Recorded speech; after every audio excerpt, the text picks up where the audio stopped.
I walked out with my suitcase, while he stood frozen with the paper in his hand. His lips parted like he wanted to speak, but the truth was already screaming between us. Stay with me as I open up this chapter of my life. If my story connects with you in any way, please show a little love, subscribe, drop a like, and share it with someone who might need to hear it. My name is Aaliyah Monroe. I'm 28 years old, and if you had asked me a year ago what my future looked like, I would have told you it was bright and safe, because I was building it with the man I thought was my forever. His name is Darius Holt, 32, handsome, ambitious, the kind of man who carried himself like he owned every room he walked into. People used to tell me how lucky I was to have him. And back then, I believed them. From the start, he made me feel seen. I had spent so much of my 20s pushing through bills, working double shifts, trying to prove to myself that I could stand on my own. So when Darius came into my life with his charm, his promises, his steady way of looking at me like I mattered, it felt like I could finally exhale. He said I didn't have to fight so hard anymore, that with him, I could rest, I could dream, I could lean. And I wanted so badly to believe him. I'll admit something now that I didn't dare to back then. I ignored the little signs. The moments when his words didn't match his actions. The way he sometimes brushed off my feelings, as if they were just noise. But love can make you blind. Or maybe it's not blindness, maybe it's hope. I wanted so much for him to be the man I thought he was that I convinced myself every uneasy feeling was just me overthinking.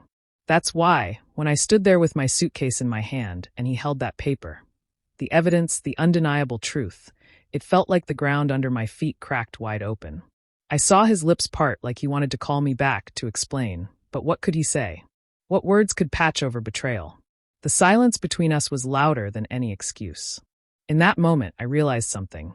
Heartbreak doesn't always come with screaming or crying. Sometimes it comes in a quiet room, with nothing but the sound of your own breathing, and the weight of knowing the person you trusted most has already broken what you thought was unbreakable. I thought Darius was my future. But as I stepped out that door, I began to understand something new. Maybe the future I had been searching for wasn't in his hands at all. Maybe for the first time in my life, it was in mine. I still remember the day I first met Darius like it was yesterday.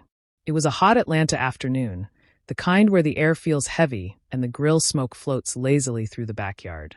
A family friend was hosting a barbecue, and I almost didn't go.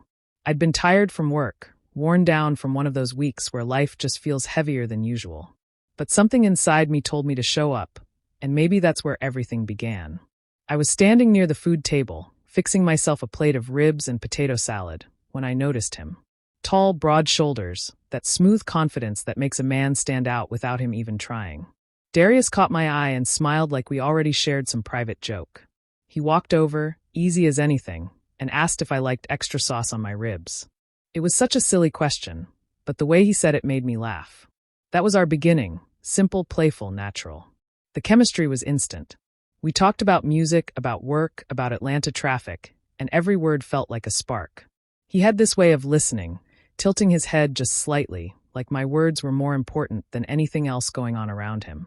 He told me he worked in finance, that he had goals, plans, a vision for his future. To me, that ambition was magnetic.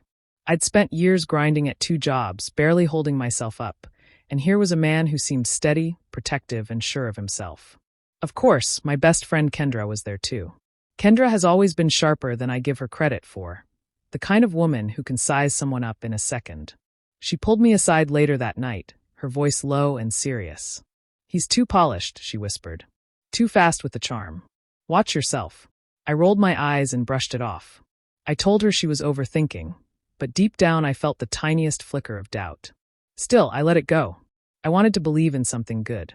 The days after that barbecue blurred into late-night phone calls that stretched until morning. He'd send me flowers at work with little notes that said things like "thinking of you" or "can't wait to see your smile tonight." It felt like I had stumbled into the kind of love story people talk about in movies. He made promises about the future, trips we'd take, a home we'd build, even the family he dreamed of having. I listened, and I believed every word because believing felt so much easier than questioning. If I'm honest, there were moments I could have stopped and asked harder questions. Little red flags that waved quietly, times he canceled plans last minute, or when he got defensive if I asked too much about his work. But I silenced those thoughts. I had struggled alone for so long. I was desperate for stability, for something that felt secure. And so I leaned in, letting myself fall. 2 years into our relationship, Darius pulled off a proposal that felt straight out of a dream. He took me to this dimly lit jazz club downtown, the kind of place where the air hums with saxophones and candlelight flickers off the glasses. Midway through the set, the band shifted to a softer tune, and suddenly, the spotlight turned toward us. Before I could even process what was happening, Darius was on one knee, holding out a ring that sparkled brighter than anything I had ever owned. The entire room clapped, some people even cheered, and tears streamed down my face as I said yes. In that moment, my heart swelled with pure joy. It felt like every struggle, every lonely night I had survived was leading me right there. To him, to us. I thought I was stepping into a life I had always prayed for. But joy has a way of blinding you to shadows. Not long after the proposal, little cracks started to form. Darius began pushing me to quit my second job. I'd been working long hours, piecing together income just to stay afloat before him. And though I was tired, I liked knowing I could stand on my own. Still, he would smile and say, "Babe, you don't need to work yourself into the ground anymore. I'll take care of you." At first, it sounded sweet, protective even. But over time, it stopped feeling like love and started sounding like control. When I pushed back, reminding him I valued my independence, arguments followed. He'd call me stubborn, accuse me of not trusting him, and those conversations always ended with me feeling guilty for wanting something as simple as financial security of my own. Money wasn't the only thing. He began commenting on how often I saw my friends, especially Kendra. He'd sigh when I told him I was going out for a girls' night and say things like, "We're engaged now, shouldn't we be spending more time together?" It didn't sound harsh, but the undertone was there. Slowly, he was pulling me away from the life I had before him. Kendra noticed. She didn't hide her feelings either. One night, after a tense dinner with him, she pulled me aside and said, "Aaliyah, I don't like how he talks to you. You're shrinking yourself, and that's not you." Her words stung because I knew she was speaking truth, but I wasn't ready to admit it. I defended him, told her she didn't understand, that love requires compromise. Still, the unease built up inside me. I noticed his late nights at the office stretched longer. His phone buzzed with calls he didn't answer in front of me. Sometimes, when I asked who it was, he'd wave me off with a quick, "Just work stuff." He was evasive, and though I wanted to trust him, a small, sharp doubt began to settle in the back of my mind. A whisper I tried to silence but couldn't. It happened on a night so ordinary that I almost missed it. I was sitting on the couch, folding laundry like I had 100 times before. Darius had tossed his jeans into the basket earlier, and as I reached into the pocket to straighten it out, my fingers brushed against a crumpled piece of paper. I pulled it out, thinking it was just a receipt for gas or lunch. But the words at the top made my stomach tighten, a hotel name I didn't recognize. I stared at the receipt, reading it over and over. The date was recent. The time matched one of the nights he said he had to stay late at the office. My chest burned, but my mind scrambled to calm me down. Maybe it was for work. Maybe he booked a meeting room. Maybe there was some logical explanation I just didn't see yet. I folded the paper back up and set it aside, telling myself not to jump to conclusions. But the truth was already whispering inside me. My gut twisted in a way that logic couldn't smooth over. Because weeks earlier, I had smelled something on his jacket when I hugged him. Not cologne, not soap, but perfume. Sweet, sharp, and nothing like anything I owned. I had brushed it off at the time, laughed it away even, but now that memory came rushing back like a slap. I sat there for a long time, receipt in hand, listening to the hum of the dryer and the pounding of my own heart. Part of me wanted to storm into the bedroom, wave the paper in his face, and demand answers. But another part of me knew better. If I confronted him now, he'd talk circles around me, twist the story, and I'd end up questioning my own instincts. He was smooth like that, always knowing how to bend words until they landed in his favor. So instead of exploding, I folded the jeans neatly and tucked the receipt into my nightstand drawer. I told myself I needed to watch, to listen, to see the truth with my own eyes before I made a move I couldn't take back. The next day, I called Kendra. I didn't even say hello, just blurted out. I found a hotel receipt in his pocket. There was silence on the line, and then her voice steady and sharp. "Don't confront him yet. You need proof. Real proof." Her words settled into me like steel. She was right. My heart was screaming, but my head knew I had to be smart. From that night on, I began paying closer attention. The times he came home, the way he guarded his phone, the excuses that sounded thinner each time he said them. I moved through the days with a calm face, but underneath, I was collecting pieces. Quietly, carefully, waiting for the picture to show itself. The night I decided to follow Darius, my body was buzzing with nerves. He had kissed my forehead, told me he'd be working late again, and walked out the door with his briefcase. Something in the way he said it, too casual, too rehearsed, set me off. I waited a few minutes, then grabbed my keys and slipped into my car.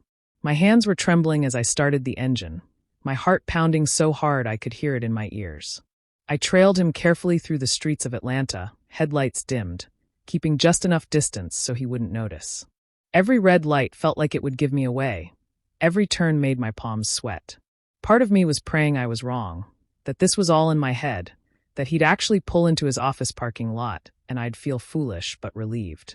But deep down, I already knew where this was leading. He drove farther than usual past downtown toward the edge of the city. My stomach dropped when he pulled into the parking lot of a boutique hotel, the kind with sleek glass doors and glowing lights that felt more like a getaway spot than a business stay. I parked across the street, gripping the steering wheel until my knuckles ached. I watched as he stepped out of his car, smoothing his shirt like a man preparing for a date. Then she appeared, Serena Carter. I didn't know her name then, but I'll never forget the image of her. Mid-30s tall, elegant, with long hair cascading over her shoulders. She wore a red dress that clung to her like it was made for her alone. And Darius, my fiancé, lit up at the sight of her. His whole face softened as he leaned in, laughing, his hand grazing the small of her back as if it belonged there. I felt like the air had been punched out of my chest. I wanted to storm across the street, scream his name, demand answers. For a split second, my body even moved toward the door, but my legs froze in the lobby's glow. I stood there, hidden behind the tinted windows of my car, watching the man I thought was mine belong to someone else. Tears blurred my vision, hot and relentless, but I forced myself not to make a scene. Not here. Not now. If I confronted him in the lobby, I'd leave with nothing but his excuses and my broken pride. Instead, I turned the key in the ignition, drove home on autopilot, and stumbled into my apartment. The moment the door closed behind me, I collapsed onto the floor, sobs ripping through me until there was nothing left but silence. Yet even in that hollow space, something inside me shifted. Beneath the devastation, beneath the ache, there was a new steel forming in my spine. He had betrayed me, yes, but I wasn't going to be the woman who stayed broken. The morning after I saw Darius with Serena, I woke up with swollen eyes and a heart that felt like stone. For a while, I just lay there, staring at the ceiling, letting the weight of betrayal sink in. But slowly, a different kind of thought began to take shape. If I stayed stuck in heartbreak, he would still have all the power. I couldn't let that happen. So I made a choice. I wouldn't explode, I wouldn't scream. I would prepare. The first step was gathering proof and protecting myself. When Darius went to work, I began moving quietly around the apartment, opening drawers, checking files, making copies of everything I thought I might need. Bank statements, financial records, our lease agreement, even the paperwork from the jewelry store where he'd bought my engagement ring. Every page I copied felt like a small shield, a layer of protection between me and the storm I knew was coming. At night, when he thought I was asleep, I sat in the living room with my laptop, searching for legal advice. I ended up meeting with a lawyer discreetly, telling her just enough to get guidance without spilling everything. She looked at me with steady eyes and said, "Protect yourself first. Don't give him the chance to leave you empty-handed." Her words stuck to me like glue. Kendra, of course, was the only person I confided in fully. She came over one evening, sat on my couch with a notepad, and helped me list what I needed to take if I had to leave fast. Clothes, toiletries, personal documents, sentimental items. We packed them into a suitcase together, laughing a little through the heaviness, because that's how Kendra is. She knows when to break the tension. Once the suitcase was ready, I tucked it into the trunk of my car where Darius would never think to look. Knowing it was there gave me a strange kind of comfort, like I had an escape hatch waiting if everything blew up. Through it all, I kept my face calm around him. When he smiled at me, I smiled back. When he kissed my cheek, I didn't flinch. He had no idea I was already building my way out. It was almost surreal, sharing meals, sharing a bed, while secretly collecting the weapons I needed to end it all on my terms. And in the quiet moments, I made a promise to myself. When the confrontation came, I wouldn't be the woman sobbing, begging for an explanation. I had cried enough already, alone in the dark. No, when I faced him, it would be with cold, undeniable truth. I wouldn't just walk away empty. I would walk away knowing he saw exactly what he had destroyed, and that I was strong enough to leave him standing in the ruins. The weekend came, and with it the moment I had been quietly building toward. Darius left for the gym like he always did, his routine predictable to the minute. I stood by the window, watching his car pull out of the driveway, my pulse racing. This was it. No more waiting, no more silent suffering. Today, the truth would sit in front of him, and I would be gone before he could twist it into something else. I walked into the bedroom and pulled out the folder I had hidden under a pile of sweaters. Inside were the pieces I had collected, the hotel receipts, printed photos, and copies of the late-night messages he thought I didn't know about. My hands shook as I slid them into a plain white envelope. Every document was a nail in the coffin of the life we had built together. Before sealing it, I picked up a small card and wrote the words that had been burning inside me. You didn't just lose my trust, you lost me. I placed it on top, the last thing he would see before the weight of his choices crushed him.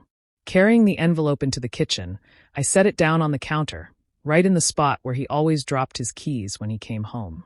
The placement felt symbolic, the evidence waiting exactly where his comfort usually lived. I stepped back, staring at it, letting the silence of the room settle around me. My chest tightened, but instead of breaking, I felt lighter. Then I turned to the door. My suitcase was already there, neatly packed and standing tall like a soldier ready for duty. It had been waiting for days in the trunk of my car, but now it sat by the doorway, visible, ready to move when I did. Seeing it there, zipped and steady, made me feel stronger. I wasn't leaving empty-handed, and I wasn't leaving defeated. I was leaving prepared.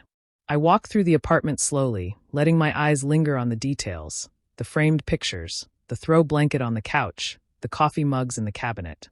Once, all of this had felt like the start of forever. Now it felt like a stage set for a lie. I wasn't sad anymore, not in the same way. I was resolved. I checked the clock. I had maybe an hour before he came back, before sweat still clung to his skin, and he tossed his keys on that counter without a second thought. By the time his hand touched that envelope, I would be gone. I picked up my suitcase, gripped the handle tight, and walked to the door. Behind me sat the evidence of his betrayal. Ahead of me waited the unknown. And for the first time in a long time, I wasn't afraid of it. The sound of the front door opening echoed through the apartment, followed by Darius's voice, warm and casual, like nothing in the world was wrong. "Babe, I'm home," he called, his tone cheerful, sweat still clinging to his words from the gym. I stood in the hallway, suitcase by my side, my heart steady in my chest. I listened as his footsteps padded across the hardwood, the faint clink of his keys hitting the counter. Then came the pause. Silence stretched as he noticed the envelope sitting where his keys usually landed. I didn't move. I wanted him to feel it before I showed myself. The curiosity, the confusion, and finally the dread. There was the faint rip of paper, then a shuffle as he pulled out the contents. I could almost picture his face changing as he flipped through the receipts, the photos, the messages he thought were hidden forever. Then I saw it with my own eyes. His posture stiffened, his jaw tightened, and the color drained from his skin.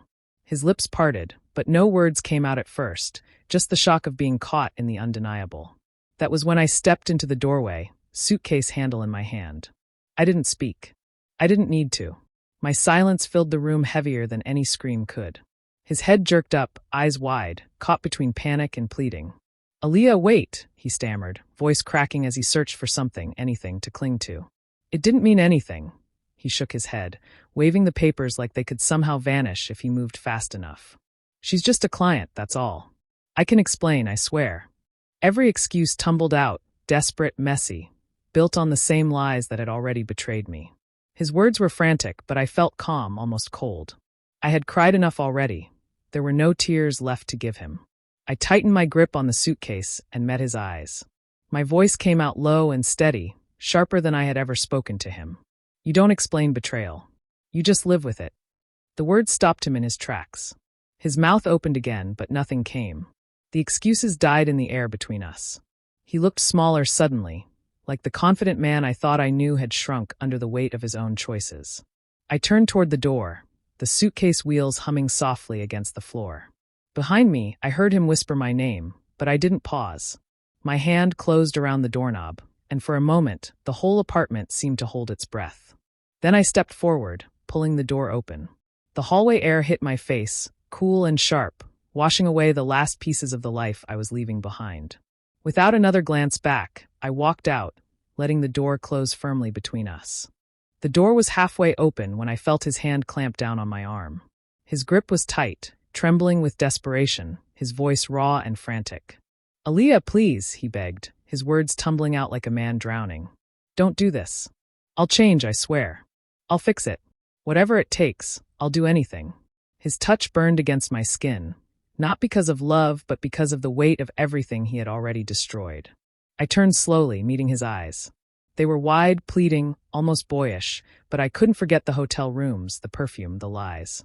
Those weren't accidents. They were choices. He kept talking, his words spilling faster. "She meant nothing. You're the one I want. Just give me another chance. I'll be better. I'll prove it to you." His voice cracked, but the sound didn't move me. Once, his promises had been enough to make me feel safe. Now they were just empty echoes, floating in a room where love had already died. I pulled my arm free, firm but calm. He flinched like I had struck him, but I held his gaze, my voice sharp and steady. "I'm not your second choice. And I'm not your fool." The silence that followed was heavy, cutting through his desperation. For the first time, I saw him without the shine, without the charm that had once pulled me in. He looked small, lost, clutching the papers with shaking hands, the evidence of everything he had thrown away. I turned back toward the open door, gripping the suitcase handle tighter. Every step forward felt like shedding chains I didn't even realize had been wrapped around me. Behind me, his breathing grew shallow, broken by the sound of disbelief. He had never imagined I'd leave, not really. He thought his words could always pull me back. But this time, there was no turning around. I stepped into the hallway, the cool air brushing against my face like a promise of something new. For a moment, I paused, my back to him. I could feel his eyes drilling into me, waiting, hoping for one last chance. But I didn't give it to him. Instead, I shifted my suitcase forward, let out a slow breath, and pushed the door closed behind me. The latch clicked, final and firm, sealing him inside with his lies and the trembling papers in his hand. I didn't wait for the sound of him breaking down. I didn't need to. My power wasn't in watching him suffer. It was in walking away, suitcase in hand, head high, knowing that the life I was stepping into was mine alone. For the first time in years, I wasn't bound by his promises or his betrayals. I was free. When the door shut behind me, the silence felt deafening. My chest ached with heartbreak, but underneath the pain was something else, something sharp and steady, relief. My legs carried me forward, suitcase rolling behind me, even as my heart felt like it had been split open. I thought the tears would come, but instead there was only a strange calm. I had done it. I had walked away. Kendra pulled up a few minutes later, headlights sweeping across the street. When she saw me standing there, she didn't ask questions. She just got out of the car, wrapped her arms around me, and held on tight. I broke then, sobbing into her shoulder, but she didn't let go. She didn't judge me or say I told you so. She just whispered, "You're free now." And those words sank into me like a lifeline. The first few days were the hardest. I stayed on Kendra's couch, numb most of the time, staring at the ceiling, replaying everything in my head. There were moments when the heartbreak clawed at me, when I wondered if leaving had been too much, too final. But then I would remember the red dress, the perfume, the lies, and I knew I had made the only choice that could save me. Weeks passed, and little by little, I began piecing myself back together. I signed a lease on a small apartment, nothing fancy, but it was mine. For the first time in years, every piece of furniture, every picture frame, every mug in the cupboard was chosen by me for me. The space felt like a reflection of my own soul, bare but honest, waiting to be filled. I also started therapy, sitting across from a woman who listened without judgment and helped me untangle the knots Darius had left behind. She reminded me that healing wasn't about forgetting what happened, but about reclaiming the parts of myself I had given away. Slowly, I began to feel lighter. One afternoon, I dug out an old box of paints I hadn't touched in years. The smell of acrylics, the smooth drag of a brush across canvas, it brought me back to a version of myself I thought I had lost. Hours passed as I painted, colors bleeding together, my emotions spilling onto the canvas. For the first time in a long time, I felt joy in something that belonged only to me. Meanwhile, Darius tried to claw his way back. Calls at all hours. Emails filled with apologies, promises, even declarations of love. I didn't answer. Not once. His voice no longer had a place in my world. As I stood in my new apartment one evening, looking at the sunlight streaming across the walls, I realized something powerful. I hadn't just walked out of his house that day. I had walked back into my own life. And this time it was a life built on my terms, strong, steady, and finally completely mine. Do you believe Aaliyah made the right choice by leaving Darius behind? Or should she have given him another chance? Share your thoughts in the comments. I really want to hear your perspective. And if stories like this connect with you, make sure to hit subscribe and turn on the notification bell so you don't miss the next one.